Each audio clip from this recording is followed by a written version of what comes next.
സമ്പത്ത് പറഞ്ഞു വയ്ക്കുന്നത് ഭരണഘടനയെ അവഹേളിക്കാനാണ് അമിത്ഷാ ശ്രമിച്ചത്. അംബേദ്കർ അവഹേളിക്കുന്നു എന്ന് പറഞ്ഞാൽ ഭരണഘടനയുടെ ഡ്രാഫ്റ്റിംഗ് കമ്മിറ്റി ചെയർമാൻ എന്ന് മാത്രമല്ല ഭരണഘടനയുടെ സത്യത്തെ എതിർക്കുന്നു എന്നാണ്. അതാണ് BJPയുടെ ഒരു ഫാഷൻ. അപ്പോൾ അതുകൊണ്ട് ഇത് രണ്ട് വിശ്വാസ പ്രമാണങ്ങൾ തമ്മിലുള്ള ഏറ്റുമുട്ടലല്ല. അംബേദ്കറിനെ ആ വാക്കുകളിലൂടെ ഭരണഘടനയും അവഹേളിച്ചു എന്നതാണ് പ്രതിപക്ഷം BJPക്കെതിരെയും അമിത്ഷായ്ക്കെതിരെയും ഉയർത്തുന്ന ആരോപണം. അതിനെ വിദ്വേഷ നുണകൾ കൊണ്ട് നേരിടാമെന്നൊക്കെ പറയുന്നത് എത്ര ദുർബലമായ പ്രതിരോധമാണ്. മാത്രമല്ല മല്ലികാർജ്ജുൻ ഖാർഗെ പറയുന്നു എൻ്റെ ദൈവമാണ് അംബേദ്കർ. അപ്പോൾ അങ്ങനെയുള്ളവരെ അത് വേദനിപ്പിക്കും. ആ വാക്കുകൾ ഉപയോഗിച്ചത് ശ്രദ്ധിക്കേണ്ടിയിരുന്നില്ലേ ശങ്കുണ്ണി ദാസ്?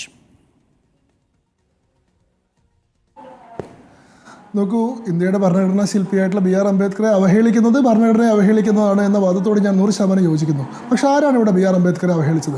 ഇവിടെ പ്രതിപക്ഷത്തിൻ്റെ ഇരട്ടത്താപ്പിനെ തുറന്നു കാണിക്കുകയാണ് ശ്രീ അമിത്ഷാ ചെയ്തത്, അല്ലാണ്ട് അംബേദ്കർ അവഹേളിക്കുകയല്ല. അദ്ദേഹത്തിൻ്റെ ഇന്നലത്തെ 1.5 മണിക്കൂർ നീളമുള്ള സ്പീച്ചിൽ ഒരു 30 സെക്കൻഡ് കട്ട് ചെയ്തെടുത്തിട്ട് അത് തെറ്റായ രീതിയിൽ പ്രചരിപ്പിക്കുകയാണ്. ഞാനിവരെ വെല്ലുവിളിക്കുകയാണ്. ആ ഭാഗമെങ്കിലും അംബേദ്കറെ പറ്റി പരാമർശിക്കുന്ന 2.5 മിനിറ്റ് നീളമുള്ള 2.35 സെക്കൻഡ്സ് നീളമുള്ള ആ ഭാഗമെങ്കിലും ഇവരൊന്ന് മുഴുവൻ കാണിക്കട്ടെ. അവിടെ എന്താണ് അമിത്ഷാ പറയുന്നത്? ഇപ്പോൾ ഒരു ഫാഷനായി മാറിയിരിക്കുകയാണ് അംബേദ്കറുടെ പേര് ഉപയോഗിക്കുന്നത്. ഇവരിപ്പോൾ എത്ര വട്ടം അംബേദ്കറുടെ പേര് പറയുന്നുണ്ട്? അത്രയും വട്ടം പറഞ്ഞിട്ടുണ്ടെങ്കിൽ സ്വർഗം കിട്ടും. അത് ഇവർ ഉപയോഗിക്കുന്ന എണ്ണത്തെ സൂചിപ്പിക്കാനാണ് പറയുന്നത്. അംബേദ്കറെ നിന്ദിക്കാൻ വേണ്ടിയിട്ടല്ല, പ്രതിപക്ഷത്തിന്റെ ഇരട്ടത്താപ്പിനെയാണ്. എന്നിട്ട് അദ്ദേഹം പറ്റിയാണ്. മനുഷ്യരുടെ പ്രതീക്ഷയല്ലേ അംബേദ്കർ?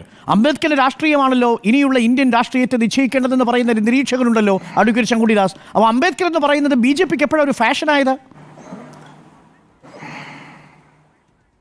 നോക്കൂ ശ്രീ അരുൺകുമാർ, ഞാനൊന്ന് മുഴുവൻ പറയട്ടെ. അംബേദ്കർ ഇപ്പോൾ ഫാഷനായി കോൺഗ്രസിന് അല്ലെങ്കിൽ പ്രതിപക്ഷത്തിന് എന്ന് പറയാനുള്ള കാരണം ഇവർ മുൻപ് അംബേദ്കറോട് ചെയ്തത് എന്താണ്? 2014 നരേന്ദ്രമോദി സർക്കാർ അധികാരത്തിൽ വന്നതിന് ശേഷമല്ലേ ഇവർക്ക് അംബേദ്കർ പ്രേമം തുടങ്ങിയത്. അമിത്ഷാ തന്നെ ആ പ്രസംഗത്തിൽ പറയുന്നുണ്ട്, ആദ്യത്തെ നിയമമന്ത്രിയായിരുന്ന അംബേദ്കർക്ക് 1950 നെഹ്റുവുമായിട്ടുള്ള രൂക്ഷമായിട്ടുള്ള എതിരഭിപ്രായങ്ങളുടെ പേരിൽ രാജിവെക്കേണ്ടി വന്നു. അന്ന് അദ്ദേഹം പാർലമെന്റിൽ സംസാരിക്കാൻ വന്നപ്പോൾ മുൻകൂട്ടി എഴുതി തരാതെ അദ്ദേഹത്തെ സംസാരിക്കാൻ അനുവദിക്കില്ല എന്നുള്ള നിലപാട് സ്പീക്കർ എടുത്തു. അദ്ദേഹത്തിൻ്റെ രാജിക്കത്തിൽ അദ്ദേഹം നെഹ്റുവിൻ്റെ വിദേശ നയത്തെ ആർട്ടിക്കിൾ 370യുമായി ബന്ധപ്പെട്ട വിഷയങ്ങളെ അതുപോലെ തന്നെ SC/ST വിഭാഗങ്ങളോടുള്ള വിവേചനപരമായിട്ടുള്ള സമീപത്തെ രൂക്ഷമായി വിമർശിച്ചുകൊണ്ടാണ് അദ്ദേഹം രാജിവെക്കുന്നത്. അദ്ദേഹം 1951-52 തെരഞ്ഞെടുപ്പിൽ മത്സരിച്ചപ്പോൾ അദ്ദേഹത്തിൻ്റെ ഹ്യൂമിലിയേറ്റ് ചെയ്തുകൊണ്ട് പരാജയപ്പെടുത്തുക എന്നുള്ള കാര്യം കോൺഗ്രസ് ഉറപ്പുവരുത്തി. നെഹ്റു നേരിട്ടിട്ട് ബോംബെ നോർത്ത് മണ്ഡലത്തിൽ പ്രചരണത്തിന് പോയി. അംബേദ്കറുടെ PA ആയിരുന്നു, അംബേദ്കറുടെ ഒരു കാലത്ത് അംബേദ്കറുടെ അസിസ്റ്റൻ്റായി പ്രവർത്തിച്ചിരുന്ന നാരായൺജി സബോഡ കജ്റോൽക്കർ എന്ന് പറയുന്ന ഒരു ജൂനിയർ ആയിട്ടുള്ള ആളെയാണ് കോൺഗ്രസ് സ്ഥാനാർത്ഥിയായിട്ട് വെച്ചത്. നെഹ്റു നേരിട്ട് പ്രചരണം നടത്തി 15,000 വോട്ടിന് അംബേദ്കറെ പരാജയപ്പെടുത്തി. ശേഷം അംബേദ്കർ വീണ്ടും പാർലമെന്റിലേക്ക് വരണമെന്നുള്ള ആഗ്രഹത്തെ തുടർന്ന് 54 ബത്തിണ്ടയിൽ മത്സരിച്ചു. അവിടെയും നെഹ്റു നേരിട്ട് പ്രചരണത്തിൽ പങ്കെടുത്തു. അദ്ദേഹത്തെ 3ാം സ്ഥാനത്ത് എത്തുന്നു എന്നവർ ഉറപ്പുവരുത്തി. 57 രണ്ടാമത്തെ തെരഞ്ഞെടുപ്പ് വന്നപ്പോഴേക്കും അംബേദ്കർ മരിച്ചു കഴിഞ്ഞിരുന്നു.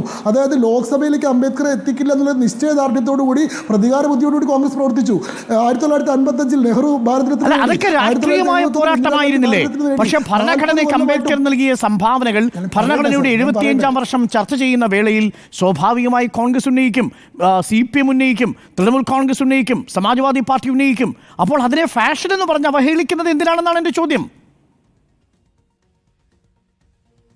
ഫാഷൻ എന്ന് പറഞ്ഞത് മുന്നേ ഇവർ പറഞ്ഞിട്ടില്ലാത്ത കാര്യം ഇപ്പോൾ ഇവർ പറഞ്ഞു തുടങ്ങിയത് അനുകൂലമായിട്ടുള്ളൊരു കാലാവസ്ഥ വന്നപ്പോൾ ഇന്ന് അംബേദ്കറുടെ പേരിന് പ്രസക്തി ഉണ്ടെന്ന് അവർക്ക് തോന്നിയുകൊണ്ടാണ്.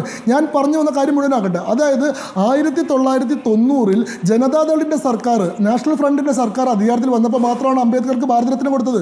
ഭാരതീയ ജനതാ പാർട്ടി കൂടി പിന്തുണയ്ക്കുന്ന സർക്കാർ അധികാരത്തിൽ വന്നപ്പോഴാണ് അംബേദ്കർക്ക് ഭാരതരത്ന കൊടുത്തത്. 40 കൊല്ലം അംബേദ്കർക്ക് ഭാരതരത്ന കൊടുക്കാൻ കോൺഗ്രസിന് തോന്നിയില്ല. ഇന്ദിരയ്ക്കും ജവഹർലാൽ നെഹ്റുവിനും കൊടുത്തു. മാത്രമല്ല അമിത്ഷാന്റെ പ്രസംഗത്തിൽ പറഞ്ഞൊരു കാര്യമുണ്ട്.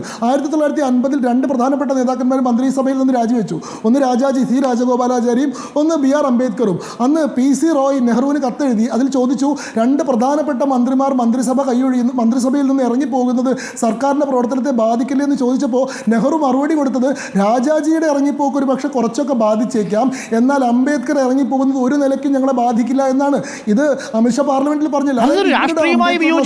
സ്വാഭാവികമായും ഭരണഘടനാ നിർമ്മാണ സഭയിൽ ഇതേ നെഹ്റു തന്നെ ആ ഭരണഘടനാ നിർമ്മാണ സഭയിൽ ഉണ്ടായിരുന്നു. രാജേന്ദ്ര പ്രസാദ് ആയിരുന്നു അധ്യക്ഷൻ. അവിടെ ഡ്രാഫ്റ്റിംഗ് കമ്മിറ്റിയുടെ ചെയർമാനായി അവകാശങ്ങൾ കൊടുത്തതും ഈ അംബേദ്കറാണല്ലോ ഭരണഘടനയുടെ ഈ ഡ്രാഫ്റ്റിംഗ് കമ്മിറ്റി എന്നതിൽ ഏകോപനം നിർവഹിച്ചതും. അപ്പോഴൊന്നും നെഹ്റു അംബേദ്കറിനെ ആ അർത്ഥത്തിൽ എതിർത്തിട്ടില്ലല്ലോ. പിന്നീട് ഒരു ഇലക്ട്രൽ പൊളിറ്റിക്സിൽ വരുമ്പോൾ സ്വാഭാവികമായും എതിർപ്പുകൾ ഉണ്ടാവും.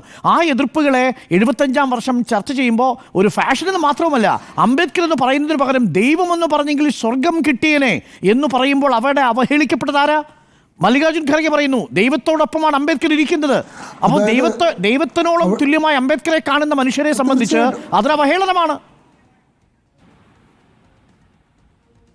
ദൈവതുല്യമായിട്ട് അംബേദ്കറെ പരിഗണിച്ച ആരാണ്? അംബേദ്കറുടെ ജനനവും മരണവുമായി ബന്ധപ്പെട്ട പ്രധാനപ്പെട്ട 5 കേന്ദ്രങ്ങളെ പഞ്ചതീർത്ത് എന്ന പേരിൽ അംബേദ്കർക്ക് ന്യായമായിട്ടുള്ള സ്മാരകങ്ങൾ നിർമ്മിച്ചത് BJP അധികാരത്തിൽ വന്നതിന് ശേഷമാണ്. അംബേദ്കർക്ക് വേണ്ടിയിട്ട് അദ്ദേഹത്തിൻ്റെ മരണം സംഭവിച്ചിട്ടുള്ള ചൈത്യഭൂമി കേസിൽ ഉൾപ്പെട്ടിട്ട് ഭൂമി ഏറ്റെടുക്കാൻ പോലും കഴിയാതെ കിടന്നിരുന്നതാണ്. നരേന്ദ്രമോദി സർക്കാർ അധികാരത്തിൽ വന്നതിന് ശേഷമാണ് ചൈത്യഭൂമിയിൽ അംബേദ്കർക്ക് സ്മാരകം ഉണ്ടാക്കിയത്. അംബേദ്കർ UK താമസിച്ചിരുന്ന കെട്ടിട ഏറ്റെടുത്ത് മോണ്യുമെന്റ് ആക്കിയത് നരേന്ദ്രമോദി സർക്കാരാണ്. അംബേദ്കർ മഹാരാഷ്ട്രയിൽ താമസിച്ചിരുന്ന വീട് ജനസംഘിന്റെയും നിലപാട് എന്തായിരുന്നു ശങ്കുട്ടിദാസ്? BJPയുടെ അഭിപ്രായം ഭരണഘടന ഇന്ത്യയുടെ ഹൃദയമന്ത്രമാണ്. BJP എന്നല്ല, ജനസംഘിന്റെയും RSSന്റെയും നിലപാട് എന്തായിരുന്നു? എല്ലാവർക്കും ബാധ്യതയുണ്ട്. ജനസംഘത്തിന്റെ സ്ഥാപകനായിരുന്ന ശ്യാമപ്രസാദ് മുഖർജി ഭരണഘടനാ നിർമ്മാണ സമിതിയിൽ അംഗമായിരുന്നു. ജനസംഘം കൂടി ചേർന്നുകൊണ്ടാണ് ഇന്ത്യയുടെ ഭരണഘടന ഉണ്ടാക്കിയത്, അല്ലാണ്ട് കോൺഗ്രസിന്റെ സ്വകാര്യ സമ്പാദ്യം ഒന്നും. വേറൊരു കാര്യം ചോദിക്കട്ടെ, ഈ പറയുന്ന നിങ്ങൾ RSS എന്താണ് എഴുതിയത്? RSS എന്താണ് എഴുതിയത്?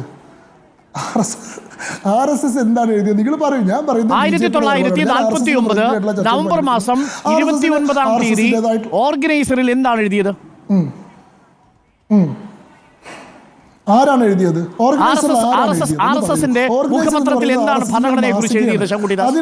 അതിൽ നിരവധി നിങ്ങൾ പറഞ്ഞോളൂ, ഞാൻ ഇവിടെ പറയുന്നുണ്ടല്ലോ. അതായത് RSSന്റെ മുഖപത്രമാണ് അല്ലെങ്കിൽ മുഖമാസികയാണ് ഓർഗനൈസറിൽ വിവിധ ആളുകൾ ലേഖനങ്ങൾ എഴുതാറുണ്ട്. അതിൽ അനുകൂലമായതും പ്രതികൂലമായതുമായിട്ടുള്ള ലേഖനങ്ങൾ വരാറുണ്ട്. ഓർഗനൈസറിൽ ഒരു ലേഖനം വന്നു പറഞ്ഞാൽ RSSന്റെ അഭിപ്രായമാണെന്നൊന്നും അർത്ഥമില്ല. RSSന്റെ ഭരണഘടനയെ പറ്റിയിട്ട് അങ്ങനെ യാതൊരു അഭിപ്രായവും ഇല്ല. ജനുവരി 24